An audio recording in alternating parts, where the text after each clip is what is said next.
All right. Welcome to another edition of Art Brunch. Excited to have all of you with us. I want to first bring to your attention an exhibit that's coming up next month called Polar Eyes, a pilgrimage into the celestial. It is artwork by one of our very own extremely talented artists, Michael Sharon. The exhibit is October 11th through the 24th, but the key date for you is October 16th. This is the opening reception. This will take place at the galleries at the Denver School of Photography. There you see the address, 600 North Downing Street, Denver, Colorado. So mark your calendars for that event. I will give this announcement again in the future. It is curated by Rose Frederick. Some of you may be familiar with that name. She, for many years, was the curator of the prestigious Coors Western art exhibit, which was the largest art exhibit that took place in the state of Colorado for decades. So she was the former curator of that. She has curated this show.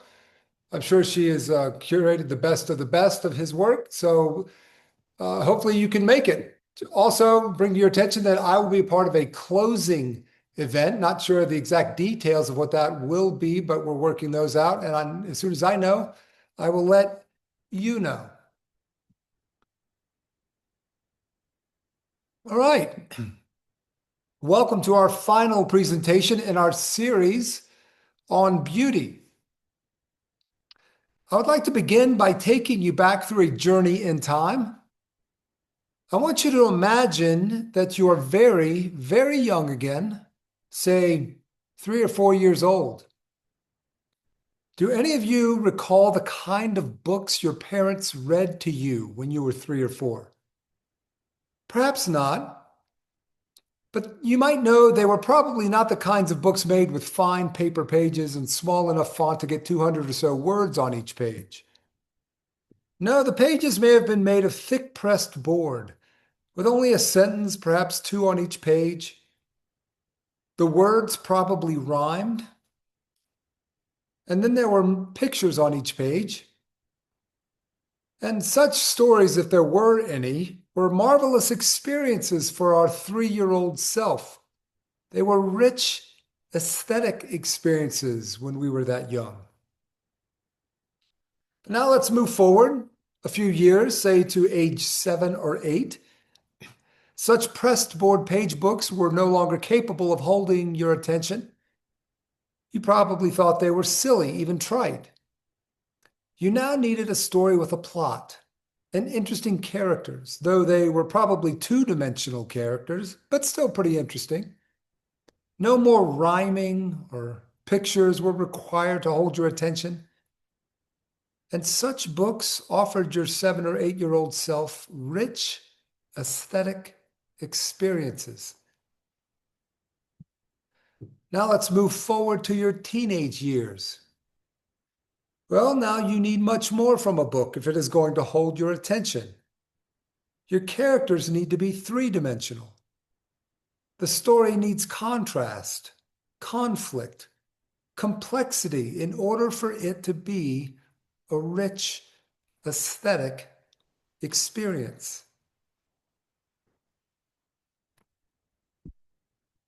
And then, of course, the books you enjoyed during college and later needed even more complexity and contrast, and definitely novelty and signs of creative imagination. Only then was it a deep and rich aesthetic experience.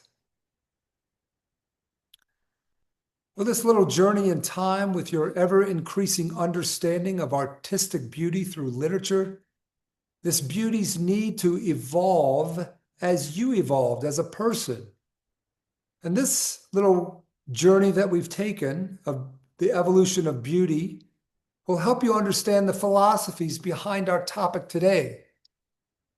That beauty is a process, a becoming, that we play a significant part in because we too are a process, ever increasing in our own complexity and ever becoming something new.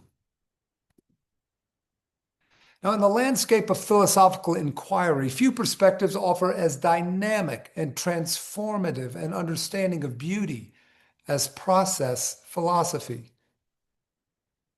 This particular philosophy is where I began my graduate studies in aesthetics. So it has had a significant impact in forming my own perspective on beauty and art. Unlike traditional aesthetics that view beauty as a fixed property or an eternal form, process philosophy presents beauty as an emergent, relational, and evolutionary phenomenon.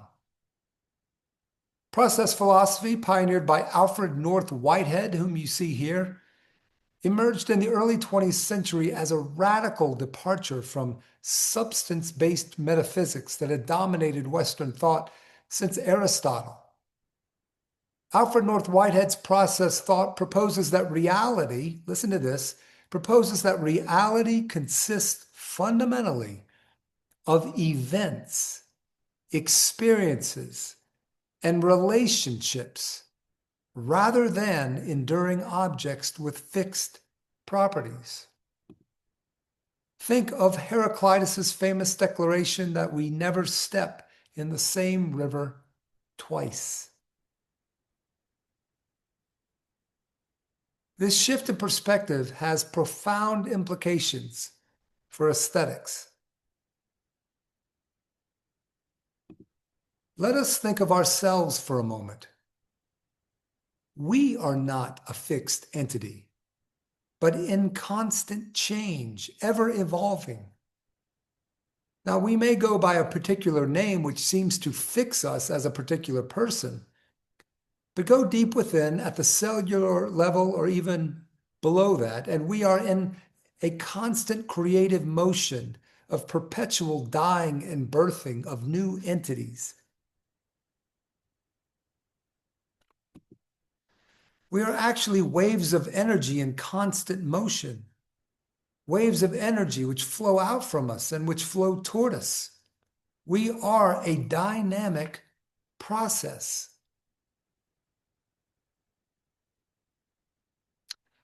Now, instead of a person, let's think of a rock. This is a painting of a close-up of a rock that artist Michael Sharon, one of our members, painted on site high up in the Rocky Mountains. We see the knife edges of the stone with some green lichen on it.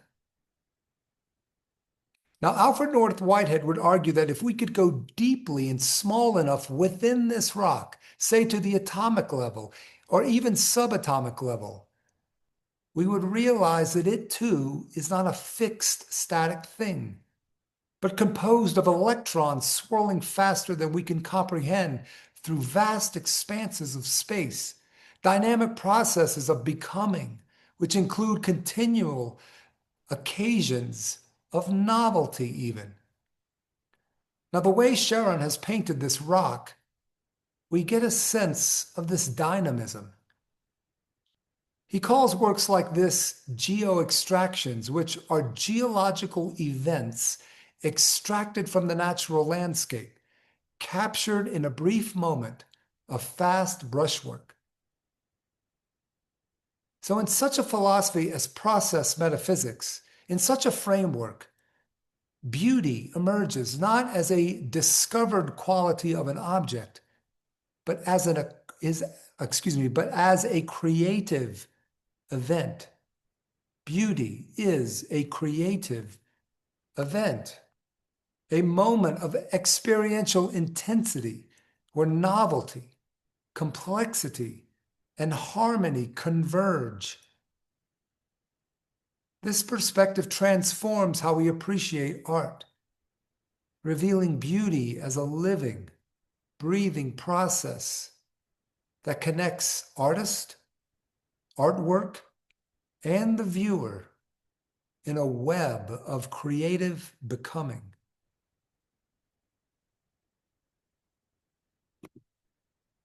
In process aesthetics, beauty becomes not something an artwork has, but something it does. A dynamic process of creative transformation, like this work by Odilon Redon expresses. A creative transformation occurring in the encounter between artwork, artist intention, cultural context, and viewer experience. So a painting or other artwork does not simply contain beauty waiting to be discovered.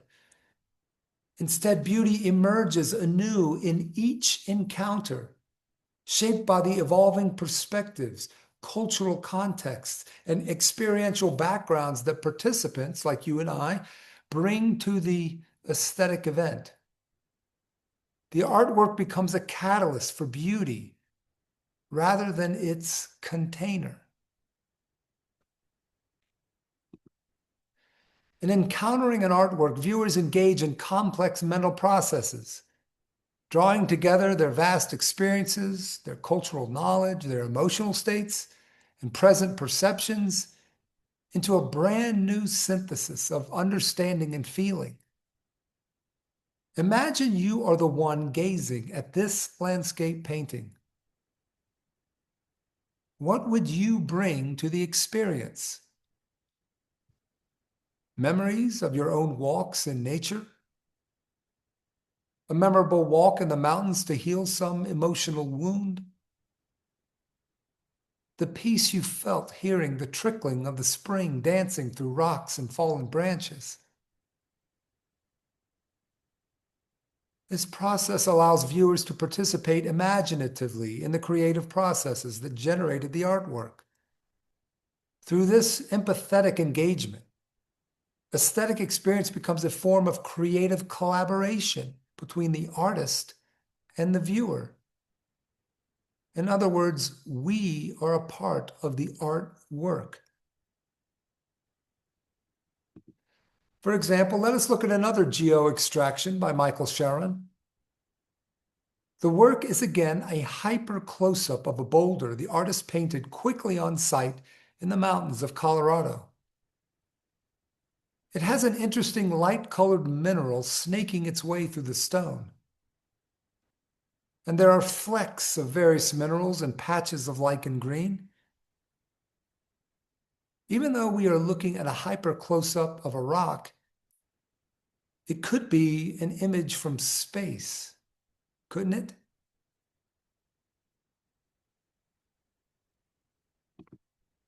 Now let's compare it to another work by Sharon. The painting on the right was based on the painting on the left. But this time the artist completed the work in his studio, letting his creative imagination loose. The original, used as a catalyst for the artist's imagination, has now become more aesthetically complex.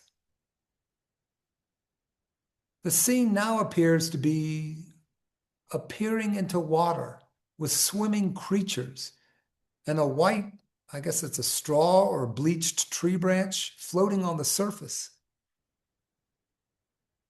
The artist, you see, has gone through a creative process, and viewed together, these works take us on a journey through this process as well. The resulting beauty emerges from the successful integration of complexity and contrast with unity. Great artworks achieve what Whitehead terms massive simplicity, the ability to synthesize vast complexity into coherent, emotionally resonant wholes that open new possibilities for experience and understanding. Well, let's look at a couple of famous artworks that express Whitehead's ideas more fully. In this marvelous work by J.M.W. Turner, beauty emerges after an initial chaotic appearance. When anyone first sets eyes on this work, it appears as an explosion of disorder. And yet, as we continue to gaze at it, a unity begins to form and leaves us in the end with a sense of great satisfaction with its beauty. Turner's impressionistic technique dissolves solid forms into processes of light, motion, and atmospheric change. The painting captures the industrial age's transformation of human experience while maintaining romantic sensitivity to natural beauty, demonstrating how technological change can enhance rather than diminish aesthetic experience.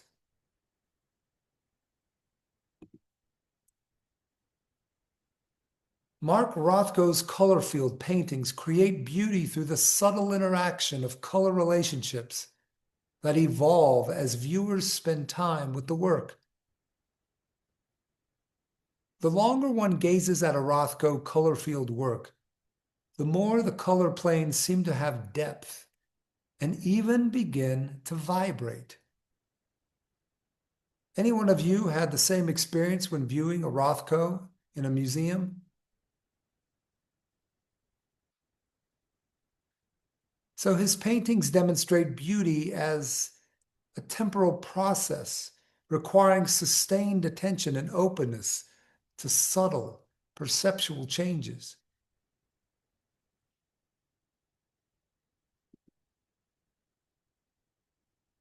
Pierre Teilhard de Chardin occupies a unique position in 20th century thought.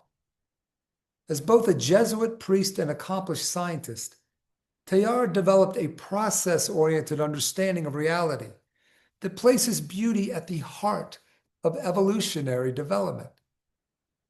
His perspective offers profound insights into how artistic beauty participates in the larger cosmic movement toward complexity and consciousness. For Teilhard, the universe undergoes a continuous process of complexification, moving from simple matter through biological life toward what he termed the nous sphere, the sphere of collective human consciousness. This evolutionary trajectory is not merely mechanical, but driven by what he called radial energy, a spiritual force that draws reality toward greater complexity, consciousness, and ultimately love. Beauty in this cosmic context becomes both a sign and instrument of evolutionary progress. The end to this process is a spiritual reality that he called the Omega point, the ultimate convergence of all consciousness in divine love. In this sense, the experience of beauty becomes a foretaste of cosmic fulfillment, offering moments of transcendent unity that anticipate the universe's ultimate destiny. Teilhard said, "The future is more beautiful than all the pasts, and we are participating in it."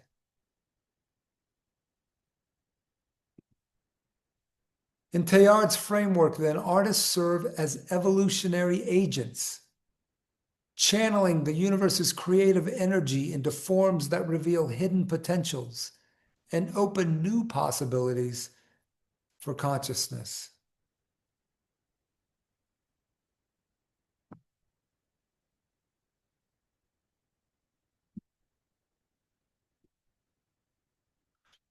Now, if there was an artist more prescient to the ideas of Pierre Teilhard de Chardin, it's Helma af Klint, whose art appeared a few decades before Teilhard's published books.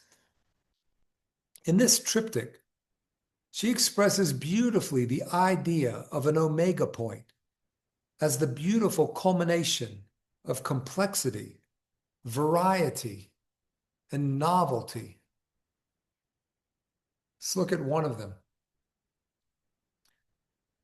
It was her belief, like Teilhard's, that evolution takes place in two directions, from the material to the spiritual, and from the spiritual to the material. And she's beautifully captured it here.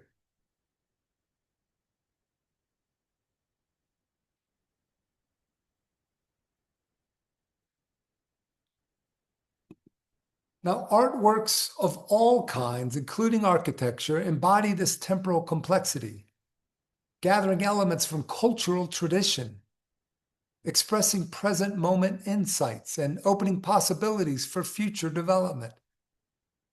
Cathedrals, for instance, crystallize spiritual aspirations while continuing to generate new aesthetic experiences across centuries. Originally built as a Byzantine cathedral and later converted to a mosque and then now a museum, Hagia Sophia in Istanbul, Turkey, embodies process beauty through its capacity to accommodate evolving cultural meanings while maintaining an architectural coherence. Its dome seems to float, creating an experience of spatial transcendence that has inspired diverse religious traditions.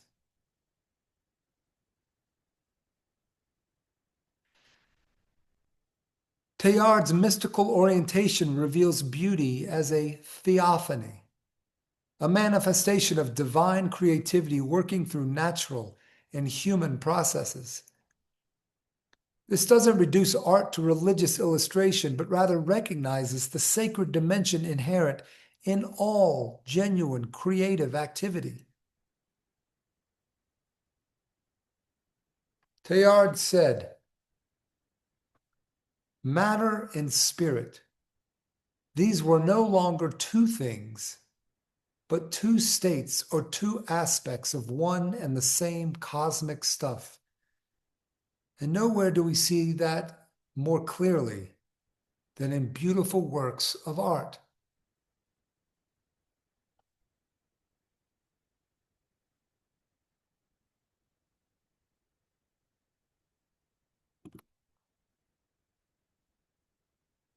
This Gothic masterpiece exemplifies Teilhard's vision of beauty as spiritual evolution. The cathedral integrates architectural innovation, sculptural program, and stained glass into a unified environment designed to elevate our consciousness towards something divine and transcendent.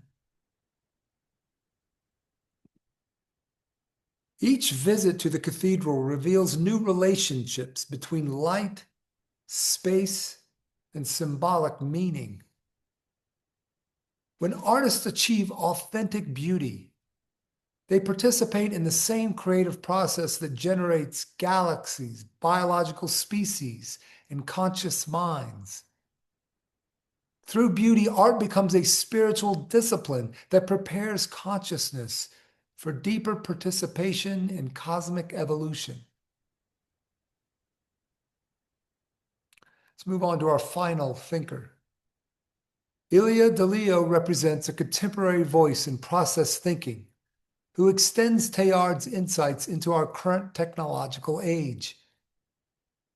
A Franciscan sister and theologian, Delio explores how beauty functions in an era of robotics, artificial intelligence, genetic engineering, and digital culture. Her work provides crucial bridges between classical process thought and contemporary aesthetic challenges. Building on both Teilhard and Whitehead, Delio understands beauty from an evolutionary perspective. As the process of becoming produces more complex systems and entities, the chance for new forms and new experiences promises greater beauty and enrichment of life.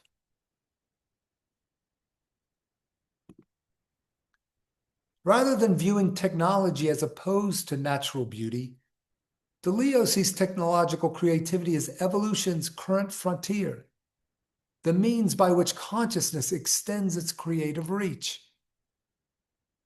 Olafur Eliasson's installation in the Tate Modern's Turbine Hall created beauty through the manipulation of light, mist, and reflection to transform the museum space into a sublime environment. Viewers became part of the artwork through their movements and reflections, demonstrating beauty as a participatory process. Delio's process perspective evaluates such works not by traditional aesthetic criteria, but by their capacity to generate brand new forms of experience and consciousness. For example, Japanese art collective Team Lab creates beauty through interactive technology that responds to visitor presence, creating constantly evolving visual environments. Artworks like this embody DeLeo's insights about technology as evolution's current frontier, achieving beauty through the integration of human consciousness and digital possibility. What you are seeing is part of approximately 50 digital artworks in the Mori Building Digital Art Museum. Here is a description from their website. The museum is divided into 5 zones, with the artworks installed to have no borders separating them from other works, extending beyond corridors, overlapping, and even fusing with other works. This allows the boundaries between visitors and artwork to be in a state of constant flux, producing a totally new kind of interactive digital art experience, the likes of which cannot be found anywhere else in the world.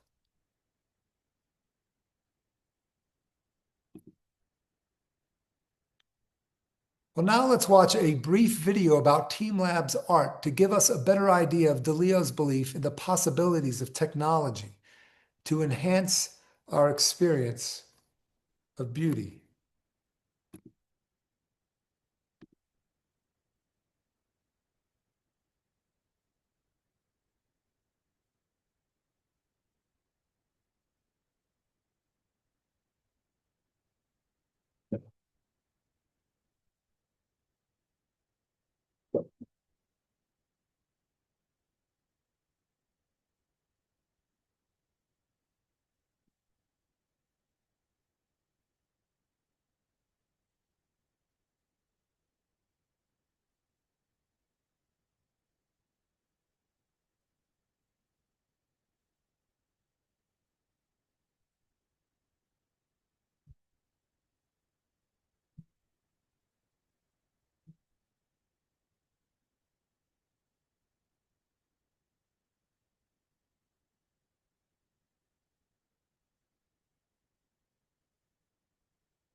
Well, DeLeo does warn us against technological developments that fragment rather than integrate experience.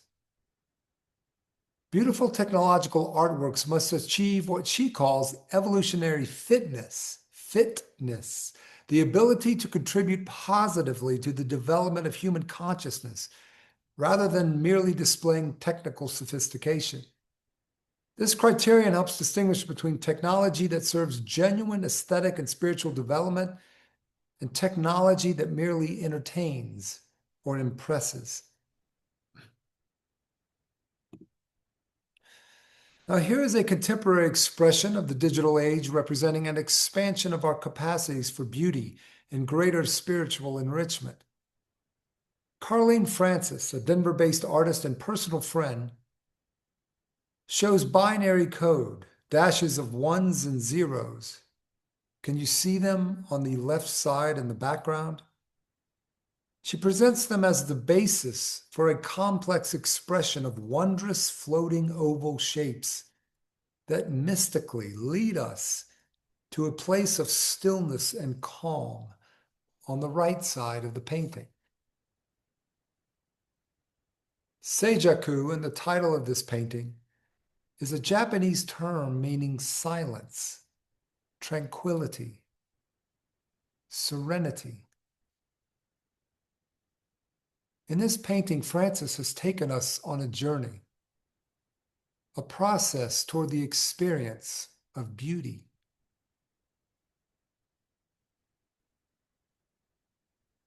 Process philosophy's approach to beauty fundamentally challenges traditional modes of aesthetic evaluation. Rather than seeking timeless formal perfection, process aesthetics evaluates art by its capacity to generate new experiences and contribute to ongoing cultural evolution. This explains why certain artworks continue to generate fresh interpretations and emotional responses centuries after their creation.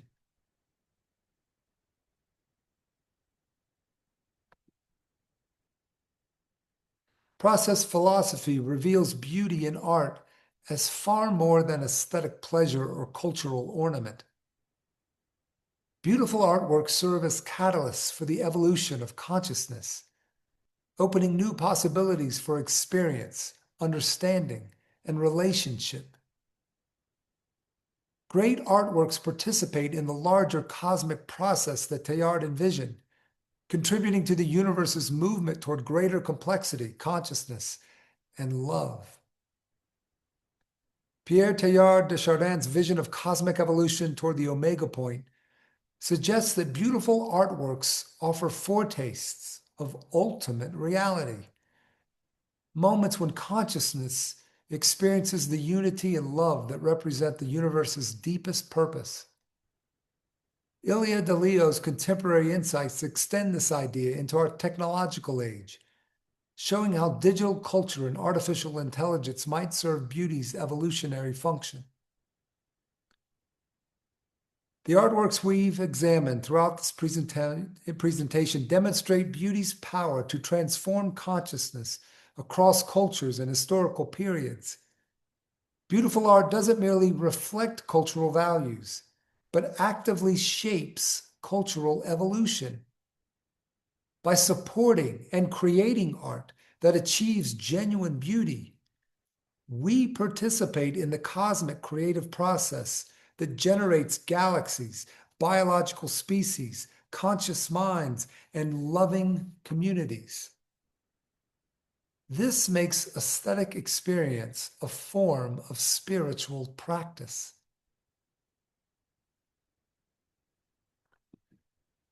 And here is another beautiful work by Carlene Francis that we will end on. With it, I would like to conclude with these lines from poet Rainer Maria Rilke.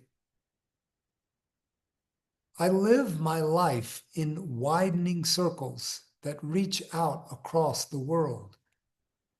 I may not complete this last one, but I will give myself to it. I circle around God, around the primordial tower. I've been circling for thousands of years, and I still don't know Am I a falcon, a storm, or a great song?